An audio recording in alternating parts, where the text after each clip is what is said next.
everybody, to another episode of the Passive Income Lifestyle Series. I'm your host, Travis Watts, the Director of Investor Education here at Ashcroft Capital. Today's topic we're talking about is middle class income enough and how to elevate your game. Disclaimers as always, not financial advice, not telling you or anyone what to do with your money. Please always seek licensed financial advice when it comes to your own investing.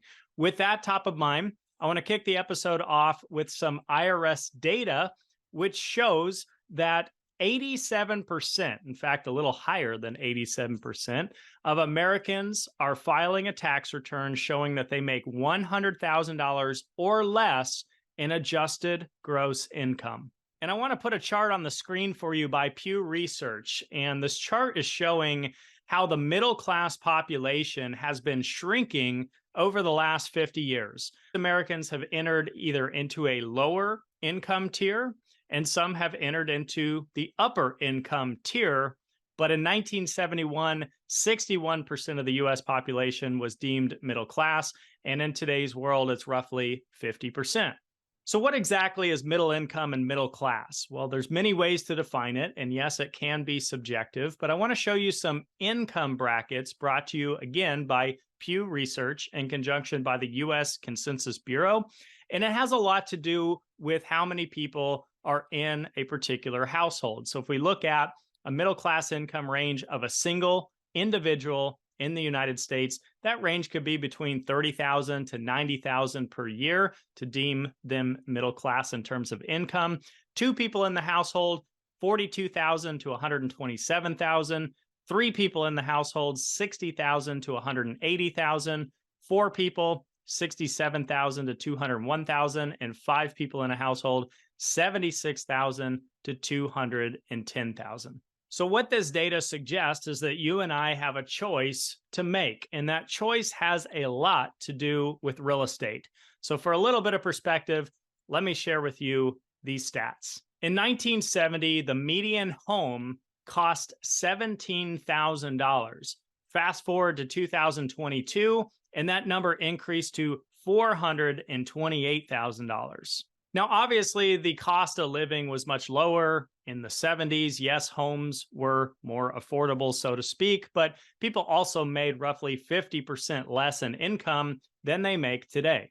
But even still, if we account for inflation, your median home cost has gone up over 121% since the 1960s through today, which is 4 times higher than what the median incomes have done in the same time frame. Now, those stats might be great if you've been owning real estate over the past 50 years or been investing in real estate. If you haven't, maybe not such great news.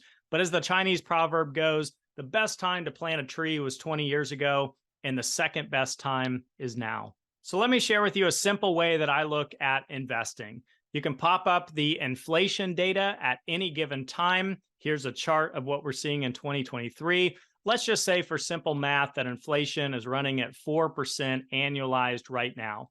So through the lens of an investor, we need to be seeking investments that will yield us at minimum a 4% annualized return just to stay afloat. If we're making less than that, we're actually losing money because inflation is eroding the purchasing power of your money.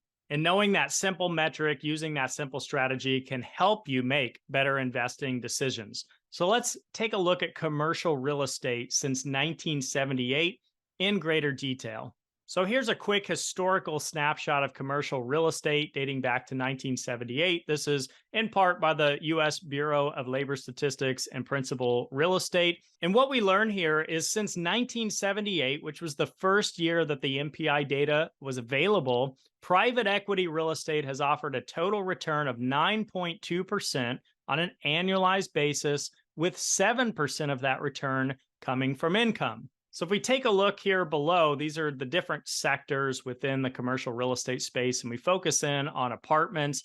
You can see that dotted line going horizontally is the government stated inflation, and the dark blue is the income that apartments have produced year by year, and the light blue is the appreciation or the price going up on the real estate throughout the year.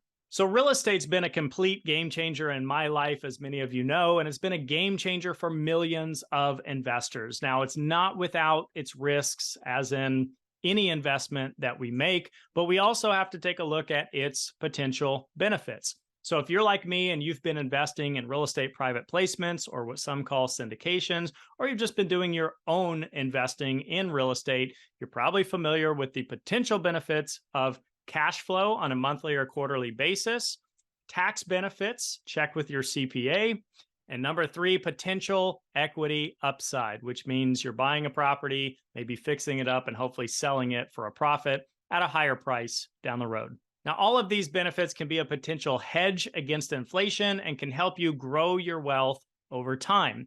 In fact, the Motley Fool just this year put out a really good article showing the average investor salaries in the real estate space, and they broke it down by particular niche. They claim that rental property investing, which is just your typical buy and hold real estate investor, is averaging between $27,500 to $121,000 per year in income. House flipping averaged $62,900 per flip minus any rehab cost.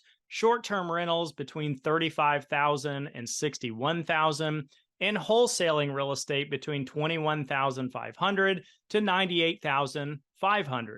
So keep in mind, this is just the average income coming from real estate itself, meaning if you have a full-time job or career, this would be additional income to add on top of it. So if we quickly glance back at the income brackets that I showed you before for middle class income, you can see that there's a high probability with the addition of real estate income to more easily move forward into the upper end of the income spectrum. And if you're already in the upper income sector, well, there's always room to grow.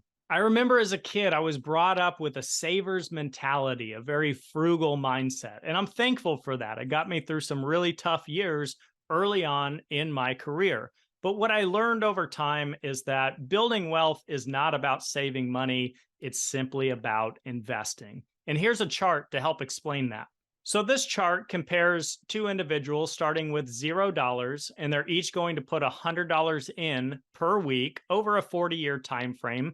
And you can see that by investing, assuming an 8% annualized yield on average, the investor makes approximately $1.5 million compared to just the simple line saver who's making essentially a 0% return on their money, only $208,000.